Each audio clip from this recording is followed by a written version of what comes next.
Cobra काई देखने के बाद अब सब कराटे सीखना चाहते हैं और अगर आप एक कोबरा काई बनना चाहते हैं तो आपके लिए ये कोबरा काई फैक्ट्स जानना बहुत जरूरी है। तो मेरा नाम है तानिम और आप देख रहे हैं T17 का और एक वीडियो।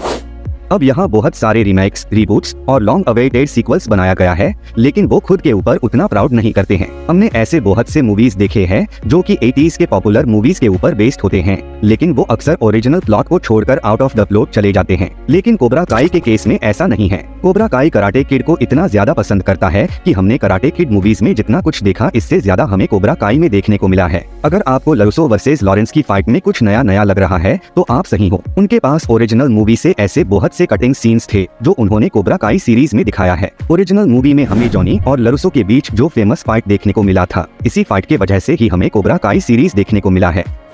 अब कोबरा काई ने एक फैंटास्टिक काम किया है क्योंकि वो कराटे किड फ्रेंचाइजी की नई जनरेशन तैयार कर रहे हैं और सबसे बेहतरीन आइडिया में से एक है कि उन्होंने डेनियल लरूसो को द नेक्स्ट मिस्टर मियागी की तरह दिखाया है। लरूसो बोनसाई पेड़ को अपने एडवर्टाइजमेंट में इस्तेमाल करता है और वो जापानीज खाना भी बना सकता है और उसने अपना डोजो अपने फॉर्मर मास्टर को ऑनर करते हुए ओपन किया था। वो अपनी ट्रेनिंग में मिस्टर मियागी का wax on wax of method का भी इस्तेमाल करता है। अब कराटे किड मूवी इतना क्लासिक था कि इसका हर एक एस्पेक्ट बहुत आइकॉनिक है और कोबरा काई ने अपनी लंबी लेंथ से जितना मैजिक पॉसिबल हो सकता था उतना मैजिक रिक्रिएट किया है। अपने डोजो में कोबरा यूनिफॉर्म से लेकर सब कुछ परफेक्टली ओरिजिनल फिल्म से जाके कनेक्ट करती है। उन्होंने दिखा दिया कि वो रिक्रिएटिंग में एकदम मास्टर क्लास है क्योंकि उन्होंने सालों पहले की इस फ्रेंचाइजी को इस मॉडर्न डे में भी बहुत बेहतरीन तरीके से कंटिन्यू किया है। हालांकि कुछ चीजें ऐसी है जो कभी बदली नहीं जा सकती। कभी कभी अपने पास्ट की स्पिरिट को रिवाइव करने के लिए सबसे बेहतरीन तरीका होता है पास्ट से ही कुछ चीजों को दोबारा ले आना। इसलिए डेनियल लरूसो का हेडबैंड इतना कूल लगता है। वो अपने कराटे में रिटर्न के बाद से इस हेडबैंड को एज अ सिंबल इस्तेमाल कर रहा है। ये असल में ओरिजिनल मूवी से वही हेडबैंड है जो मिस्टर मियागी ने उसको दिया था।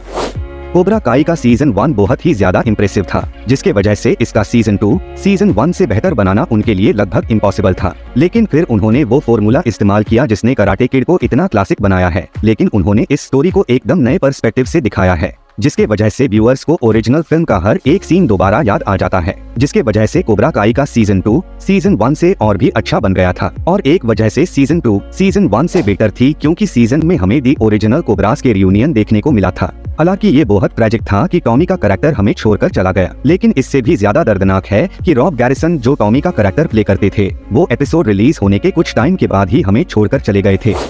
अब हमें जॉनी और लरूसो को इतने सालों बाद देख के बहुत मजा आया। हालांकि कोबरा काई के इस सक्सेस के बाद उनके पास ये एबिलिटीज है कि उनकी इस नई जनरेशन के फाइटर्स इस फ्रेंचाइजी को आगे बढ़ाए, लेकिन उनके लिए ये अचीव करना इतना आसान नहीं था क्योंकि उनकी हर एक कैरेक्टर को बहुत मुश्किल फाइट सीन परफॉर्म करना था। हालांकि उनके कास्ट के कई मेंबर्स या तो मार्शल आर्ट्स या डांस कोरियोग्राफी एक्सपीरियंस कर चुके थे जो कि उनके स्टंट्स को परफॉर्म करने में मदद करते हैं। एग्जाम्पल के लिए जिस एक्टर ने मिगेल का रोल प्ले किया था उसने शोटोकन कराटे सीखा था, जो बेशक जब वो अपना कोबरा काई मूव्स अपने एनिमीज पर अनलीश करता है तब उसके रॉ एनर्जी को दिखाने में मदद करती है। मुझे लगता है अगर वो सब अपने कोबरा काई का फिलॉसफी अपने रियल मार्शल आर्ट्स ट्रेनिंग में इस्तेमाल करेंगे तो उनके साथ कोई भी कंपटीशन करना नहीं चाहेगा।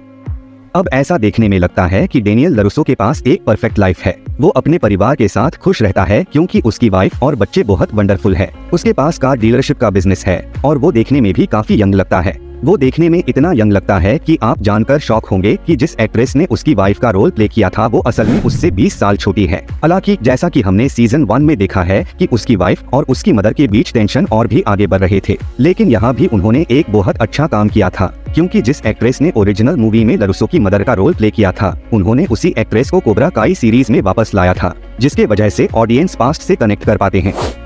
अब सीरीज के शुरुआत में इलाई एक इंट्रोवर्ट बच्चा था जिसके चेहरे पर एक अजीब सा स्कार था, जिसके वजह से वो बहुत अजीब दिखता था, जिसके वजह से सब उसको बुली करते थे और कोई भी उसको किसी भी चीज में शामिल नहीं करता था। अगर आप पहले एपिसोड को जाके दोबारा देखोगे तो आप बिलीव नहीं करोगे कि वो ऐसा एक बच्चा था जो अब एक ऑल वेली चैंपियन बन चुका है। और ये सब हुआ जब जॉनी ने उसको इतना ज्यादा पुश किया कि उसने अपने आप की पूरी पर्सनालिटी ही बदल दिया। वो वापस आया उसके सर पे एक बड़ा सा मोहॉक लेकर और उसके पीछे एक खतरनाक सा टैटू लेकर और एक अलग ही एटीट्यूड लेकर। अगर आप नोटिस करोगे तो जितना सीरीज आगे बढ़ा है उसका स्कार थोड़ा थोड़ा कम हुआ है और अब वो डरा हुआ इलाई नहीं रहा, वो अब बन चुका है चैंपियन हो।